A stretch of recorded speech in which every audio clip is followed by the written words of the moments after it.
Bapak, Ibu, dan saudara sekalian, mari kita mendengarkan. Bacaan pertama dari kitab Yesaya pasal 42 ayat 1-7. Ia tidak berteriak atau memperdengarkan suaranya di jalan. Lihat, itu hambaku yang kupegang, orang pilihanku yang kepadanya aku berkenan. Aku telah menaruh rohku ke atasnya, supaya ia menyatakan hukum kepada bangsa-bangsa. Ia tidak akan berteriak atau menyaringkan suara atau memperdengarkan suaranya di jalan. Buluh yang patah terkulai tidak akan diputuskannya, dan sumbu yang pudar nyalanya tidak akan dipadamkannya. Tetapi dengan setia ia akan menyatakan hukum. Ia sendiri tidak akan menjadi pudar dan tidak akan patah terkulai sampai ia menegakkan hukum di bumi. Segala pulau mengharapkan pengajarannya. Beginilah firman Allah, Tuhan yang menciptakan langit dan membentangkannya, yang menghamparkan bumi dengan segala yang tumbuh di atasnya, yang memberikan nafas kepada umat manusia yang mendudukinya dan nyawa kepada mereka yang hidup di atasnya. Aku ini, Tuhan, telah memanggil engkau untuk maksud penyelamatan, telah memegang tanganmu. Aku telah membentuk engkau dan memberi engkau menjadi perjanjian bagi umat manusia, menjadi terang untuk bangsa-bangsa, untuk membuka mata yang buta, untuk mengeluarkan orang hukuman dari tempat tahanan, dan mengeluarkan orang-orang yang duduk dalam gelap dari rumah penjara. Demikianlah sabda Tuhan. Syukur kepada Allah. Bacaan Injil. Inilah Injil suci menurut Yohanes. 6 hari sebelum Paskah, Yesus datang ke Betania, tempat tinggal Lazarus yang dibangkitkan Yesus dari antara orang mati. Di situ diadakan perjamuan untuk dia dan Marta melayani. Sedang salah seorang yang turut makan dengan Yesus adalah Lazarus. Maka Maria mengambil setengah kati minyak narwastu murni yang mahal harganya, lalu meminyaki kaki Yesus dan menyekanya dengan rambutnya. Dan bau minyak semerbak di seluruh rumah itu. Tetapi Yudas Iskariot, seorang dari murid-murid Yesus, yang akan segera menyerahkan dia, berkata, "Mengapa minyak narwastu ini tidak dijual 300 dinar, dan uangnya diberikan kepada orang-orang miskin?" Hal itu dikatakannya bukan karena ia memperhatikan nasib orang-orang miskin, melainkan karena ia adalah seorang pencuri. Ia sering mengambil uang yang disimpan dalam kas yang dipegangnya. Maka kata Yesus, "Biarkanlah dia melakukan hal ini, mengingat hari penguburanku. Karena orang-orang miskin selalu ada pada kamu, tetapi aku tidak akan selalu ada pada kamu." Sejumlah besar orang Yahudi mendengar bahwa Yesus ada di sana, dan mereka datang bukan hanya karena Yesus, melainkan juga untuk melihat Lazarus yang telah dibangkitkannya dari antara orang mati. Lalu imam-imam kepala bermufakat untuk membunuh Lazarus juga, sebab karena dia banyak orang Yahudi meninggalkan mereka dan percaya kepada Yesus. Demikianlah sabda Tuhan. Terpujilah Kristus. Bapak, Ibu, dan saudara-saudari terkasih dalam Kristus Yesus, mari kita mendengarkan sejenak renungan hari ini tentang Yesus diurapi Maria dengan minyak narwastu. Menurut Yudas Iskariot itu harganya mahal sebab bau minyaknya semerbak. Hal itu terjadi 6 hari sebelum Paskah, di mana Yesus datang ke Betania, tempat tinggal Lazarus yang dibangkitkan Yesus. banyak orang Yahudi menjadi percaya kepada Yesus. Setelah mendengar ada suatu peristiwa kebangkitan Lazarus setelah 4 hari dikubur. Tentu saja, banyak orang berduyun-duyun datang untuk melihat dan membuktikan kebenaran berita spektakuler tersebut. Banyak orang berbuat serupa seperti orang-orang Yahudi. Jika mendengar kabar ada mukjizat, kebangkitan orang mati, ingin melihat langsung siapa orang tersebut. Selain itu, kita juga mau didoakan oleh orang hebat, supaya kita juga mengalami mukjizat penyembuhan. Bapak, Ibu, dan saudara-saudari terkasih. Ada saja orang tertentu yang iri hati yang tidak suka melihat kesuksesan orang lain. Sebab ia merasa seharusnya dirinya yang dipuja-dipuji banyak orang. Apalagi bila gara-gara orang hebat itu memedot perhatian banyak orang. Sehingga dirinya merasa dicuekin atau pengikutnya meninggalkannya dan pergi ke orang hebat itu. Hal ini terjadi pada imam-imam kepala yang merasa iri hati dan tidak bisa menerima kenyataan bahwa banyak orang Yahudi meninggalkan mereka dan mengikuti Yesus. Lalu imam-imam kepala bermufakat untuk membunuh Lazarus juga. Sebab karena dia banyak orang Yahudi meninggalkan mereka dan percaya kepada Yesus. Biasanya memang begitu sikap orang yang iri hati, yaitu berupaya menghambat kinerja orang lain lebih sukses daripada kinerja dirinya sendiri.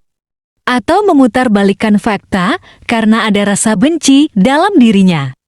Padahal dirinya sendiri tidak bisa bekerja, ucapan berbeda dengan cara kerjanya. Dengan segala cara ditempuhnya supaya orang hebat itu jatuh atau dihukum. Orang yang iri hati dengan hati penuh kebencian mula-mula menyebarkan isu-isu negatif dan kebohongan tentang diri orang sukses tersebut. Kemudian berkembang dengan menghalang-halangi orang itu tidak sukses lagi. Dan berusaha menutupi supaya jangan sampai berita sukses orang itu diketahui khalayak ramai. Semua itu bermula dari sifat iri hati, benci dendam, dan berlanjut melakukan tindakan tidak terpuji. Demi memuaskan hati dan kekuasaan yang diraihnya yang tidak menginginkan kesuksesan orang lain. Sangat disayangkan jika hal di atas terjadi di lingkungan rohani yang seharusnya menjunjung tinggi nilai-nilai kerohanian dan kesadaran bertanggung jawab kepada Tuhan. Apa yang dialami Yesus yang terus-menerus hendak disingkirkan, ditangkap, bahkan dibunuh oleh golongan orang Farisi, ahli-ahli Taurat, dan para imam-imam kepala demi kekuasaan dalam hal rohani, supaya orang banyak tidak percaya kepada Yesus. Segala cara orang-orang Farisi dan imam-imam untuk menghasut semua orang agar tidak percaya kepada Yesus, supaya kedudukan mereka tidak tergoyahkan, padahal mereka sendiri tidak berperilaku baik dan mengajarkan sesuai apa yang dia anut. Tetapi itulah kenyataan yang ada. Bapak, Ibu, dan saudara-saudari terkasih dalam Kristus Yesus, gara-gara iri hati dan kesombongan diri golongan Farisi yang merasa diri paling benar di hadapan Allah. Karena sebagai penguasa dan pejabat bait Allah yang merasa berkuasa atas penerapan hukum Taurat bagi masyarakat Yahudi. Sepertinya kebenaran dikalahkan oleh kebohongan. Sepertinya kebaikan dikalahkan oleh kejahatan. Sepertinya kejujuran dikalahkan oleh kemunafikan. Sepertinya kerendahan hati dikalahkan oleh kesombongan. Sepertinya kesetiaan dikalahkan oleh pengkhianatan. Justru melalui kematian keinginan duniawi, maka kita beroleh kebangkitan yang memerdekakan kita dari belenggu nafsu dunia yang menyeret banyak perbuatan dosa. Kita bisa saksikan bagaimana Yudas Iskariot yang mencela Maria yang sedang membasuh kaki Yesus dengan minyak mahal.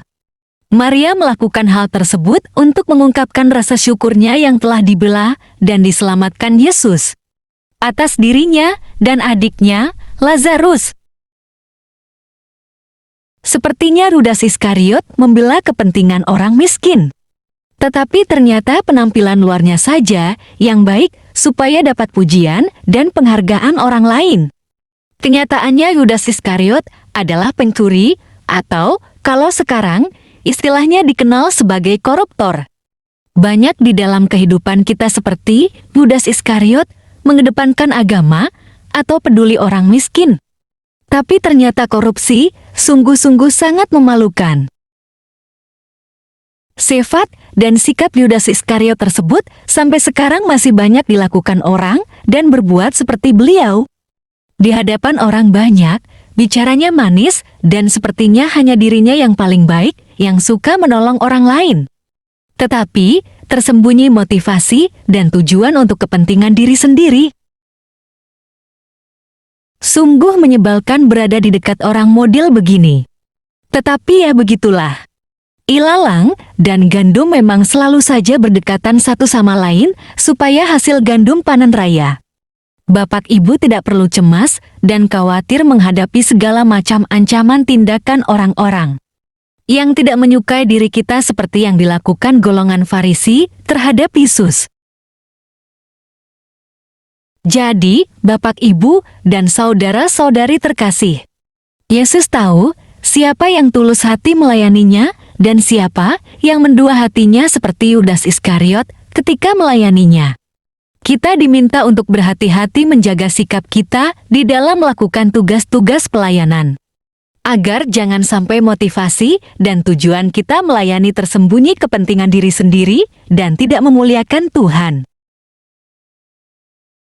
Yesus juga sudah mengingatkan kita bahwa akan ada hari-hari di mana justru perbuatan kita mempertahankan kebenaran Tuhan akan menimbulkan pertentangan dan aniaya atas diri kita.